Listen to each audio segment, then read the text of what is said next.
Alright, I'm going to do a brake job on a 2013 Kawasaki Vulcan 1700. This is the Vaquero. Looks like we're going to need a 10 mil socket. That's a 12 mil just by looking at it right now, actually.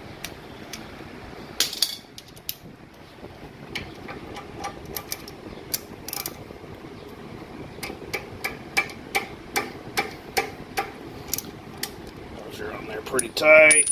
Take the extension off, get a little better leverage on it. Actually, I'm going to use my longer socket to ratchet.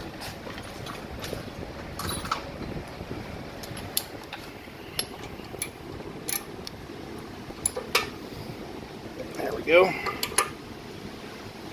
Get them loosened up, stick it back on the extension here and get them out by hand.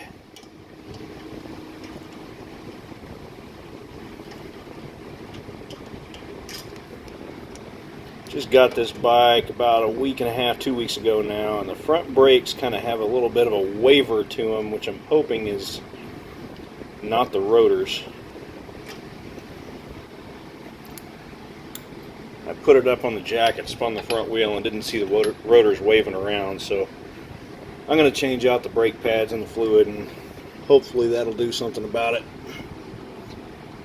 Up here, this hose, looks like you'll have to snap that out of its bracket that it's holding on to. Maybe. Yeah, that's not going to go anywhere unless I can snap that out.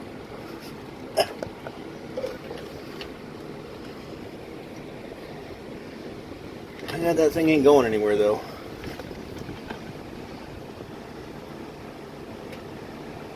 Alright, see if we can do that without taking it out. Yeah, we can get it out of there. Sweet. Alright, so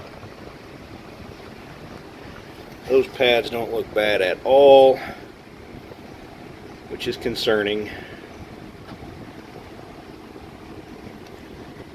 It looks like we're going to need a much smaller Allen wrench that I've got in my socket set. I don't even know if I've got an Allen wrench that size. We will be right back. T-handles to the rescue. We got a number 3 Allen wrench here. Pop that loose. And that loose. Give it a little spin here.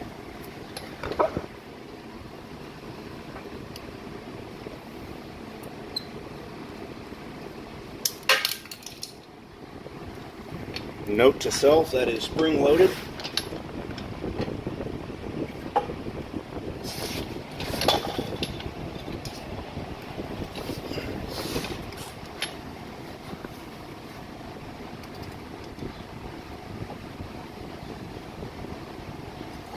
Generally, when dealing with brakes, I like to put some rubber gloves on.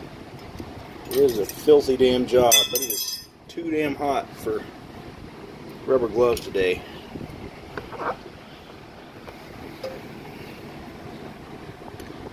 Alright, now those brake pads ought to just... Nope, one more lie. I'm doing this as I go.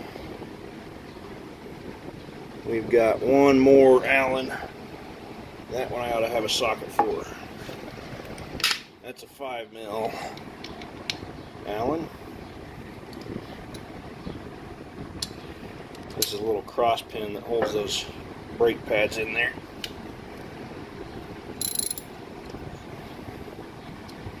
Should have probably loosened that up before I took it off of the bracket, but it worked. We got it loose. When you do this, loosen that up. Don't take it completely out. Loosen it up before you take the rotors off of the fork bracket.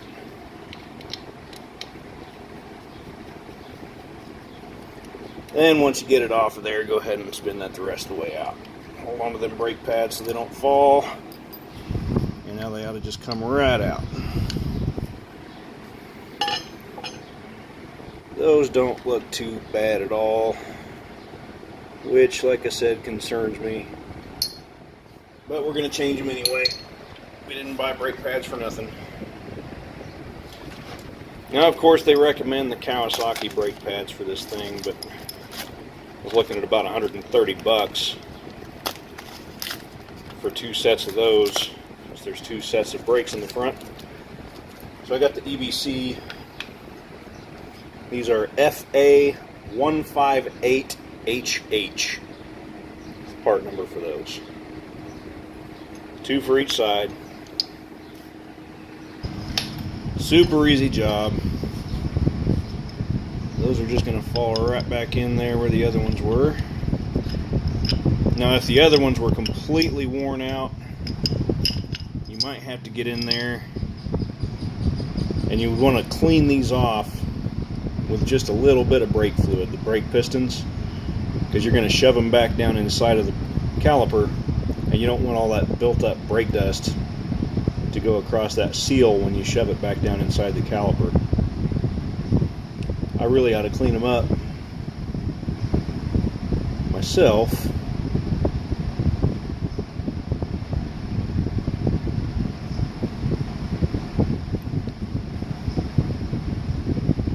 But I'm not going to. I am going to shove them back down a little bit though. When you do this, clean those damn things off. It's not a whole hell of a lot of extra work. But when you put new pads in, they're likely not going to hug the caliper when you get it back on there if you haven't pressed those calipers back in deep. Just make sure when you get everything all buttoned back together to not forget to pump your brakes up. Or the next time you go to stop, you won't have anything.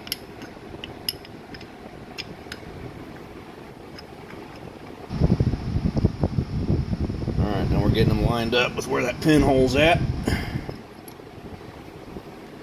Stick the pin back in there, finger tighten it. And I'm not going to lock that down tight until I get it back on the bracket. Same way I should have done when I was taking it off of there. And now the little retainer.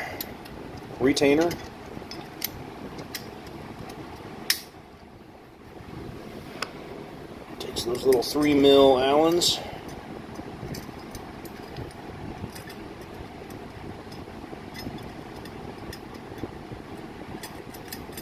Maybe.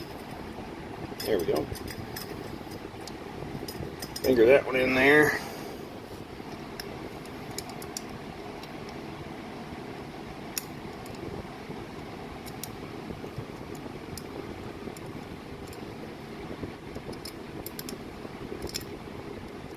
That's going to be a pain in the butt.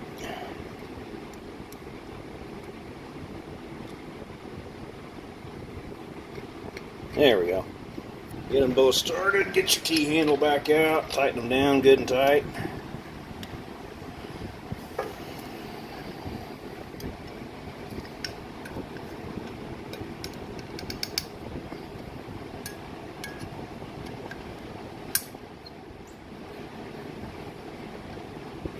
Alright, now this ought to just slide right back on that caliper, or on the rotor I mean. Get some space between the pads there.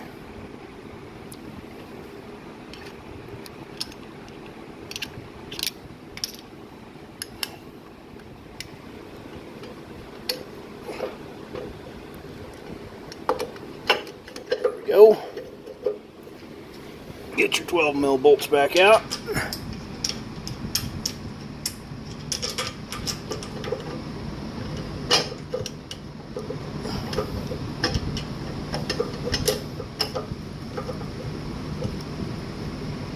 Alright, there's one started.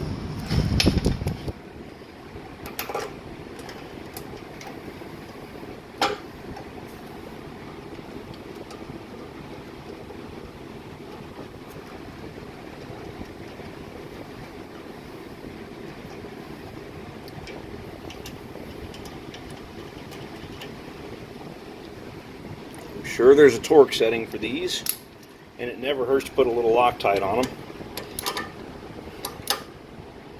But I'm a bad example. I'm not going to put like Loctite on them, and I'm not going to torque them.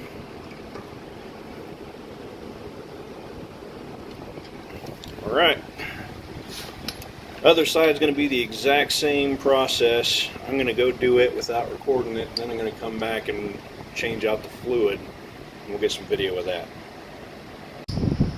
You thought I forgot, didn't you? You thought right, I forgot. Give that little guy a little snugging. Boom. Okay, so some bikes do have a bleeder valve up here somewhere around where the brake hose comes into the reservoir. This one does not. You could crack that banjo bolt just a little bit open and use it to bleed, but I've got such good resistance on my brakes right now, I don't think I'm going to bleed them. I don't think I managed to get any air in the system. I think we're just going to button everything back up, double check all of our nuts and bolts to make sure it's all good and tight, and take her for a test ride. Alright, back from the test drive, and we do not have wavery brakes anymore. So it worked. No rotors. Great news, those are freaking expensive. Probably ought to do the back brakes next, just for good measure. Anyway, not today, it's too damn hot.